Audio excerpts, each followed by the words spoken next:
Well, I want to thank you all for being here as we get ready for the 2022 legislative session.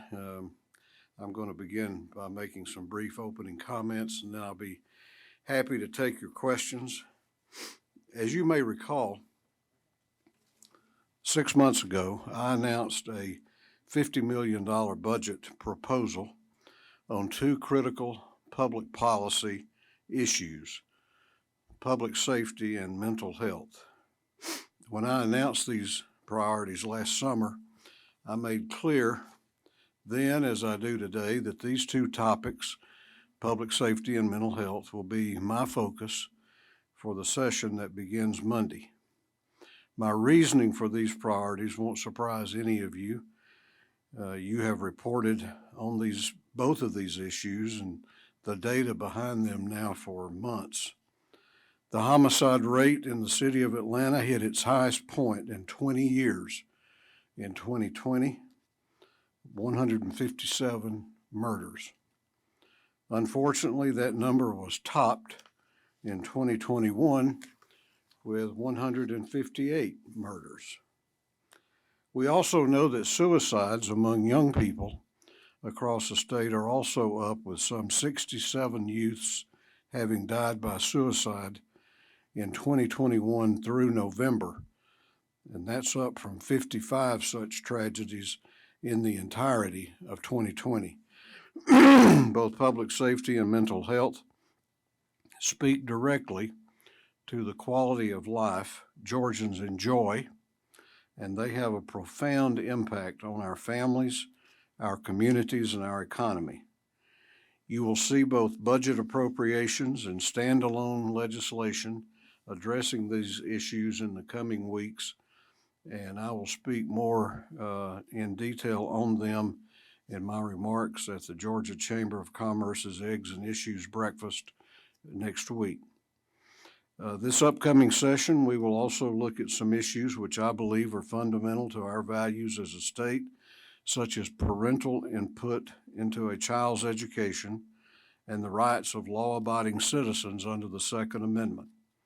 And as always, the Constitution prescribes we will focus on passing a balanced conservative state budget. As part of that discussion, we will also look at responsible ways to provide tax relief for Georgians to let them keep more of their hard-earned money. For those of you who want a refresher on context, I'd remind you that we have cut income taxes on Georgians twice in the last few years while maintaining both the highest available bond rating, the AAA rating, and our ranking as the best state in the nation in which to do business. So you can feel free to include that data in your reporting. Our work will begin Monday morning at 8:30 a.m. when I call the House to order. Again, for those taking notes, I did say 8:30 a.m. Monday is a special day.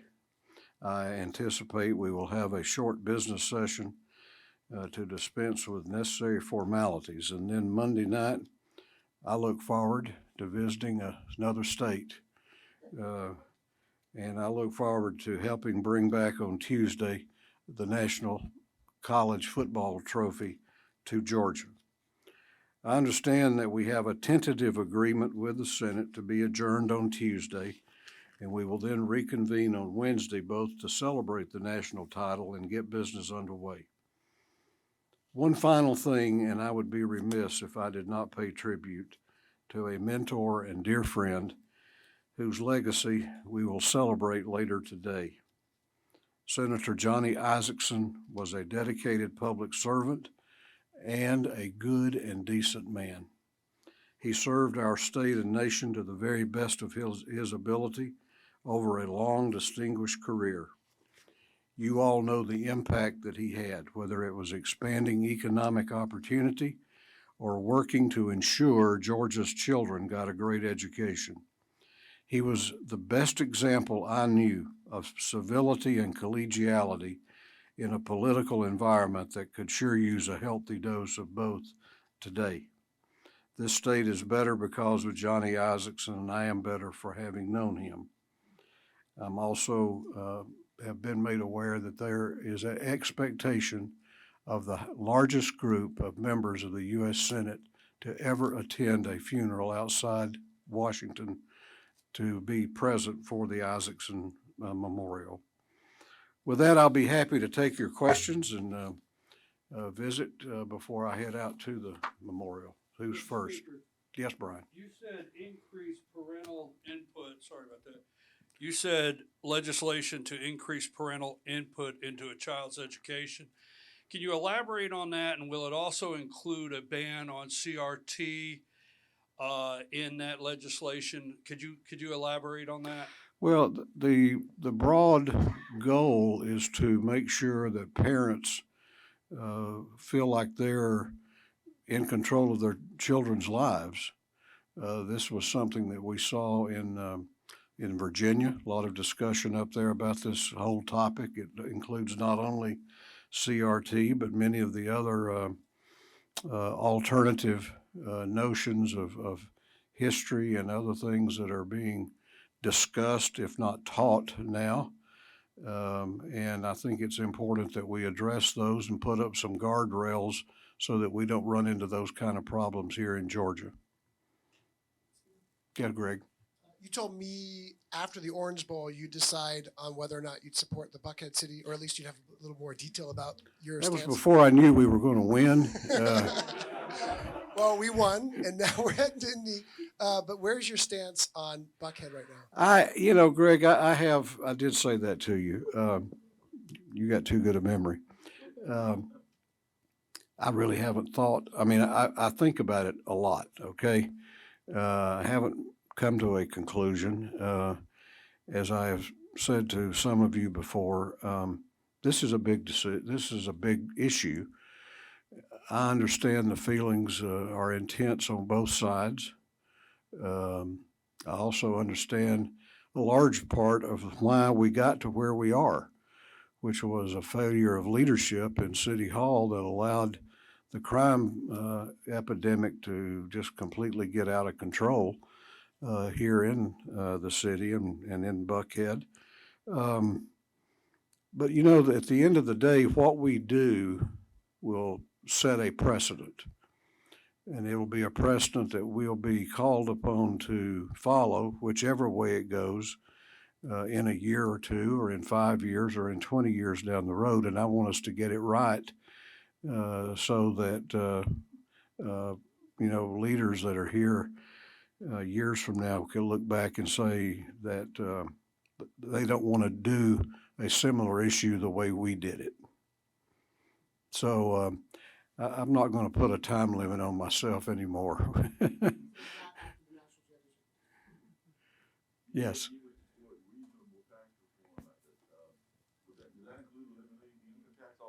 I'm sorry? You mentioned that you support reasonable tax reform.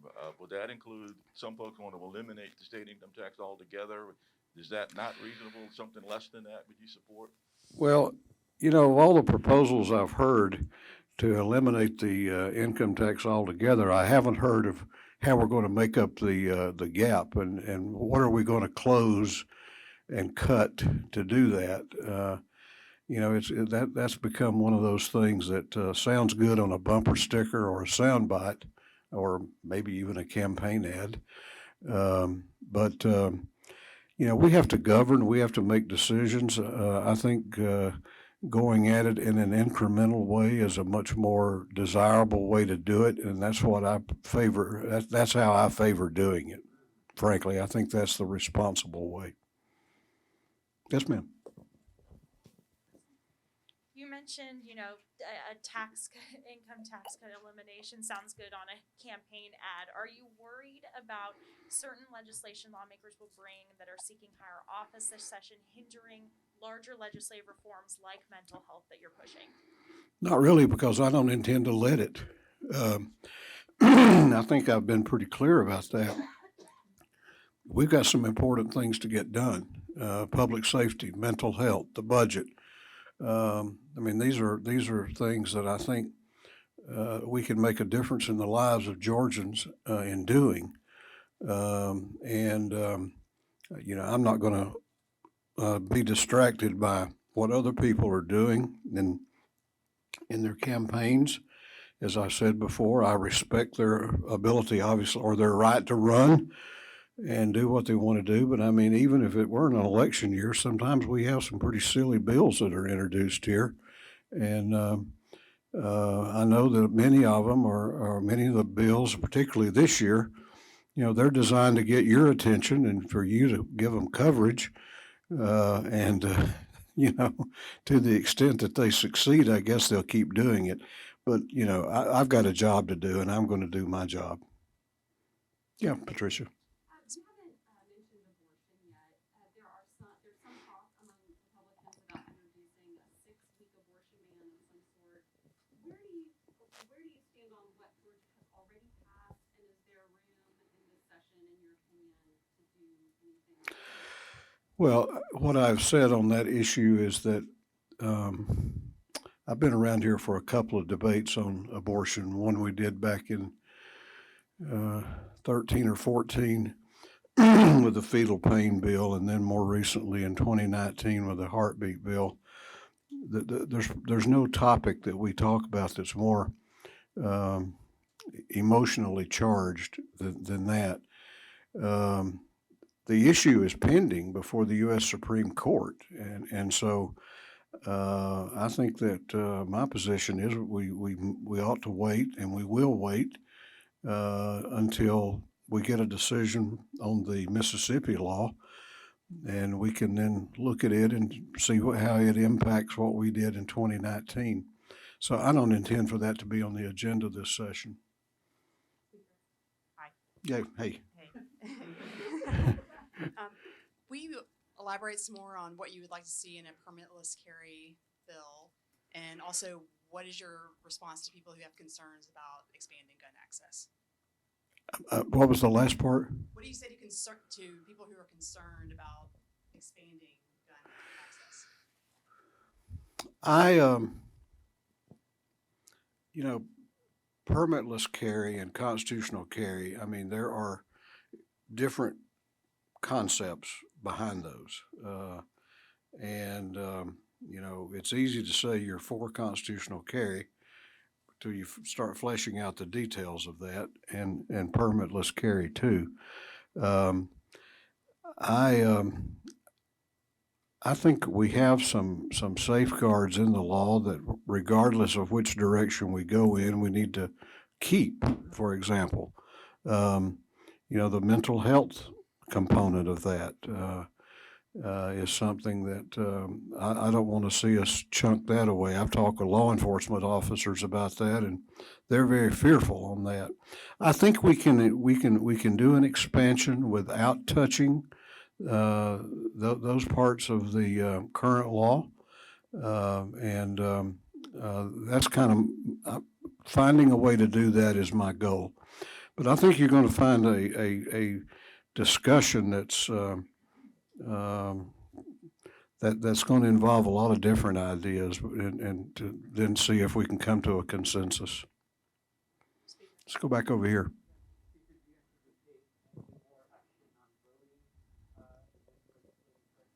On voting? So I'm not sure what's going to be brought. I know that I heard somebody was going to drop a bill to abolish all drop boxes. You know, I don't know why they didn't advocate that last session, frankly, but you know, I'm bringing a bill that would give the GBI original jurisdiction to go in and investigate election law violations if there's probable cause to do so without having to be invited by the local government. I think that would give us the the professional, thorough, investigative body to go in and, you know, from the get-go and look at these things. I mean, you know, y'all have heard me say, here we are now, 14 months after an election, and you still got some people who don't accept the result.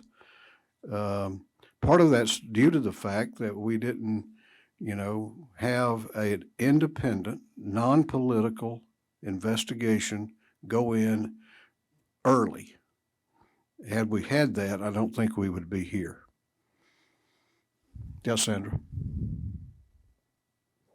Going back to Jill's question on the gun bill, do you support constitutional carry? I know you mentioned that there's some other aspects of it, but do you Well, we all support constitutional carry. It's in the Constitution. Depends on what version you're talking about. doing away with permits? I don't think as long as we have a process by which we can know whether an individual has the restricted background things, the permit's not really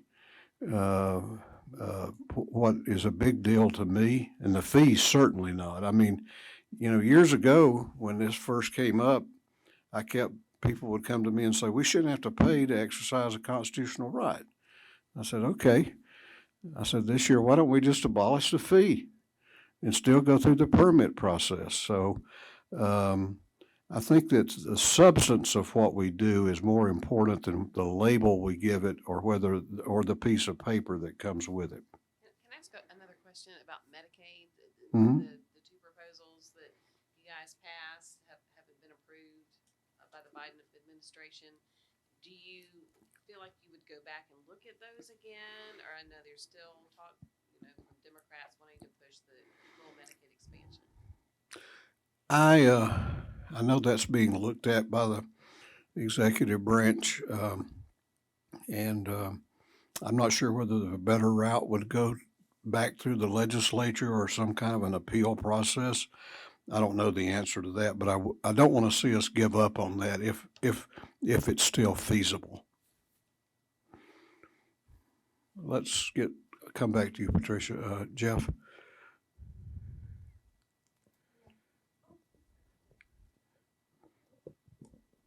Mr. Speaker, the governor is advocating for teacher pay raises, but some other lawmakers I've talked to have said that they think there may need to be generalized pay raises for all state employees because of inflation in the labor market, as well as maybe some extra incentives for people like correctional guards on top of that.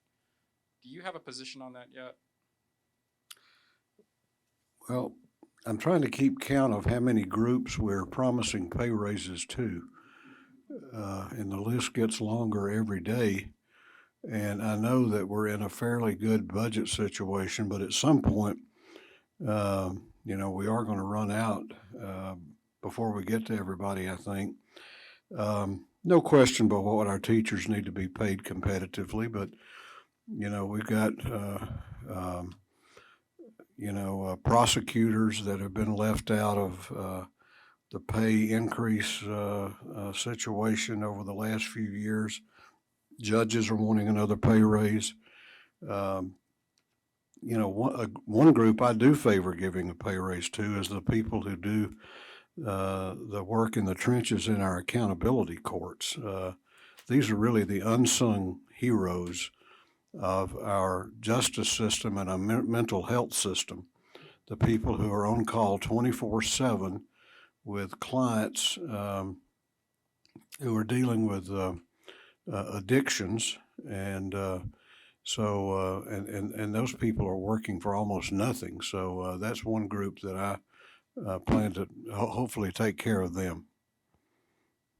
Yeah, let me Patricia and then Brian, and then we'll go. Then Doug. Thank you. Do you have any thoughts on the anniversary of January 6th and just the state of our democracy? Do you have any concerns about democracy and the state of politics right now that you'd like to share? I think we're all concerned to some degree. I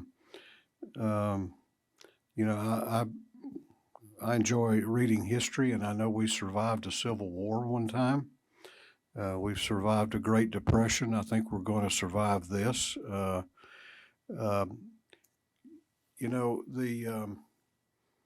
January 6th was kind of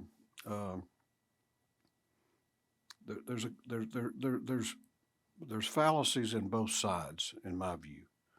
Now, I respect the fact that there were people in Washington that day who were there for lawful reasons who did not participate in storming the Capitol.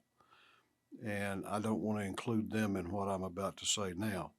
The people who went into the Capitol were criminals, in my view, and they're being prosecuted. And they made that a very, very dark day in our history. The governor and lieutenant governor and I went downstairs and did a public statement together that afternoon after the things had kind of settled down. And frankly, I'm disappointed at some in my party who can't accept the fact that that was completely despicable criminal behavior. By the same token, I don't think that it should be politicized as the other side is politicizing it.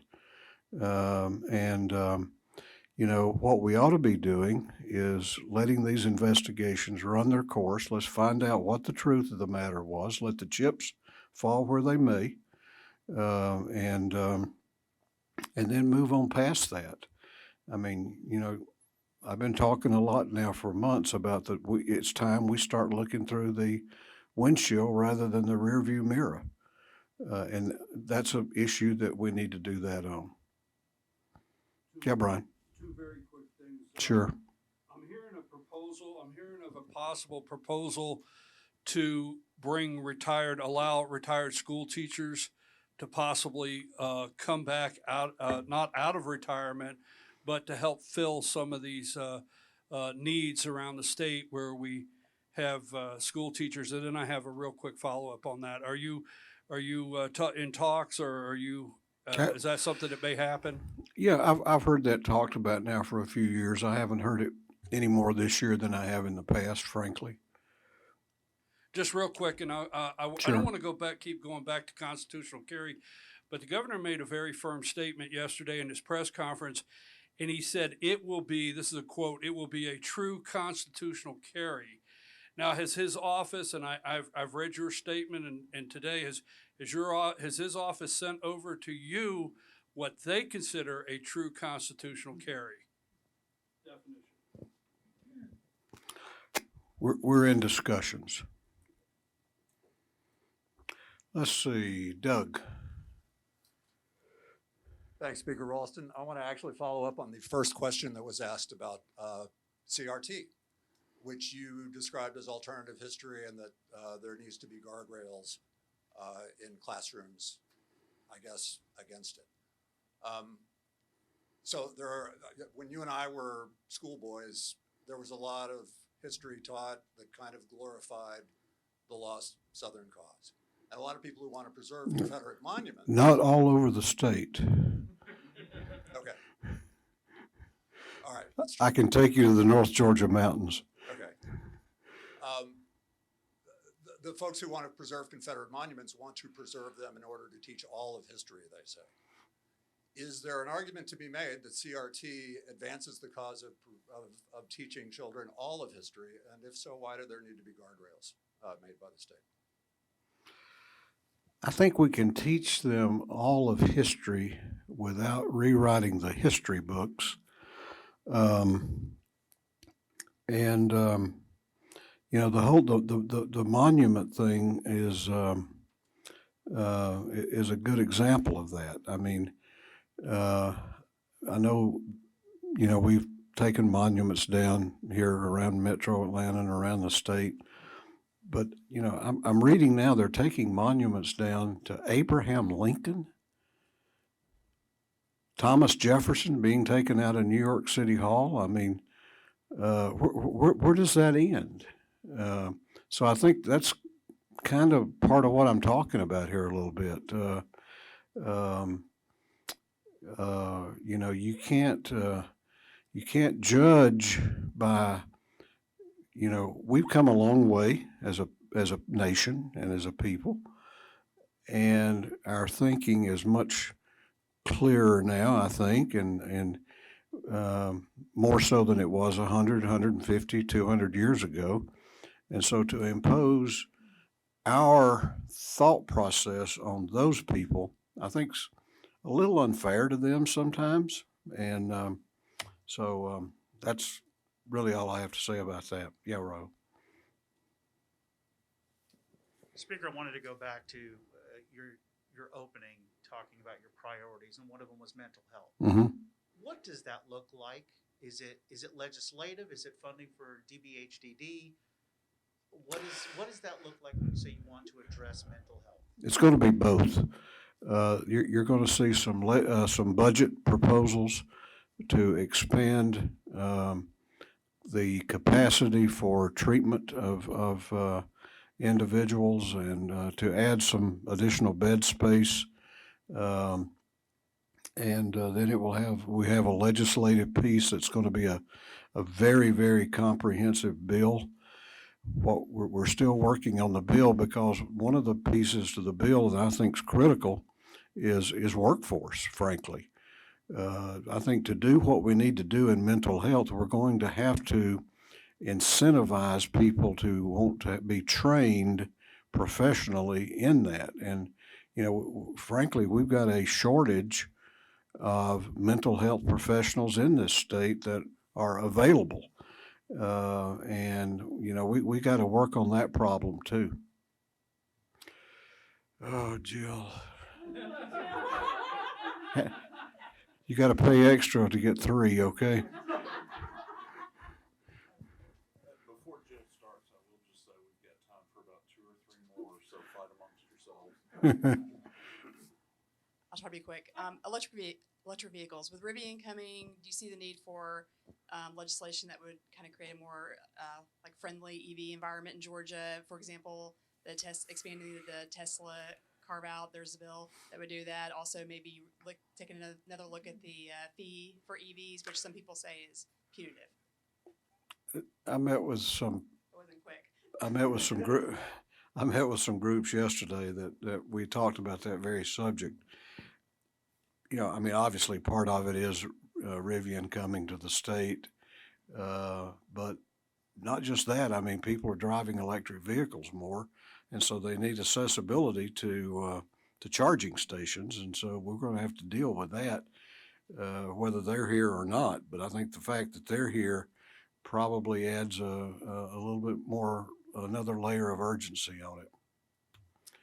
Let's go over here for one.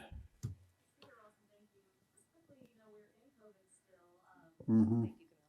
Of course, it's election year, so a lot of elected officials will be having meet and greets and a lot more active with the public than normal. Talk about the safeguards, having so many people in the building with the Omicron variant being more transmissible, and if you're changing or increasing testing for everyone, even including media that comes in. Well, somebody told me one time that if you make both sides of a position mad at you, then you probably have done the right thing. And I think both sides are mad at me because of where we've come down on this. But, I respect Dr. Toomey and the Department of Public Health, and I think she's done an outstanding job of sort of interpreting for us and laying out the CDC guidelines that we should follow. And so we've just adopted those. So the protocols that we will have in the House of Representatives, I can't speak for the other body. I hear they're the steady hand, but so maybe I need to reach out to them. But I'm going to follow the guidance of the professionals, frankly, and that's how we've shaped our protocols this session. Yeah, Greg. Speaker, I see you're drinking something. I don't think it's a Pepsi. When we last saw you, or many of us last saw you at the Sine Die, you were drinking a Pepsi out of, I think, a sort of protest for Coke and Delta's stance on the voting legislation. Are there going to be any repercussions this session for those two giant corporations for their stand? Well, redemption is always possible, and it makes you feel good. So, we've had some good discussions over the last year, and I think some people may now see the error of their ways, and they just did what I asked them to do. I said, go read the damn bill. That's all I want you to do. I'm not even going to argue with you. Go read the bill. Yes.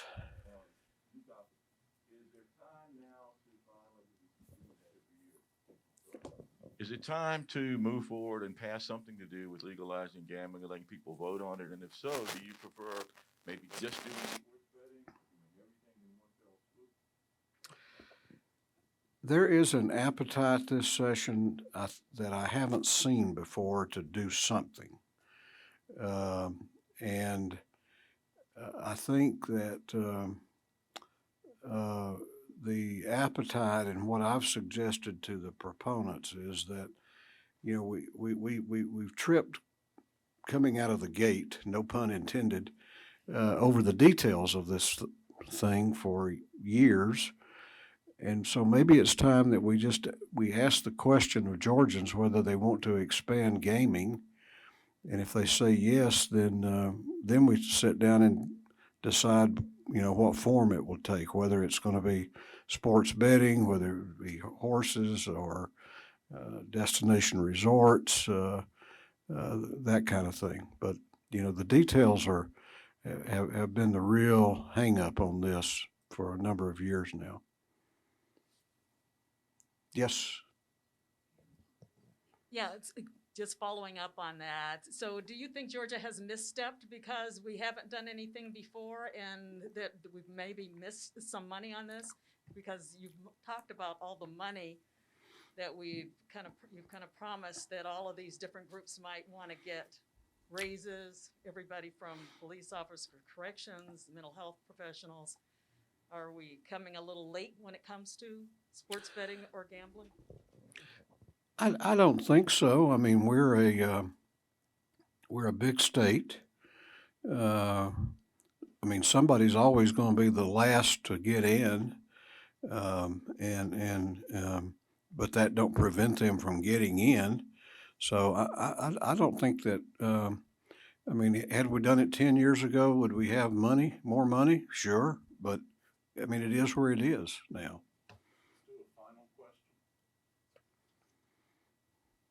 Let's do two more because he's had his hand up, and then Riley, not Jill. Thank you, Speaker Ralston. I don't know if these figures are exactly correct, but I've seen that there might be about like 1.5 billion maybe left unspent from federal aid from COVID. I think it was the State Fiscal Recovery Fund. Are y'all involved in conversations about how that's being spent, and would you like to? We have been. I mean, obviously, I think we ought to be controlling it, frankly, but that wasn't the way Washington designed it. But Governor Kemp has involved members of the legislature in certain specific spending areas to have input, and I appreciate that and applaud him for that. So, to a greater extent than we had early on, yes, we do have some input now. Thank you for taking my final question. So along the same vein, we're going to have the hot button issues because it's an election year, but we're still in the midst of the pandemic and we're seeing concerning numbers. Is there money that you want appropriate in the budget for extra testing? Any legislative action around COVID that you think we need to take at this point? Well, we'll probably have to extend the protection against lawsuits that we've done now twice and let it go for a year. I think that's going to be one legislative thing we're going to need to do. We may have to look at testing because I'm beginning to hear just in the last week that tests are kind of getting hard to find. I mean, so maybe we kind of monitor that. Again, I'm going to follow Department of Public Health's recommendations on that. They've kind of been on top of it. It's a great note to end on. Thank y'all. Thank y'all very much.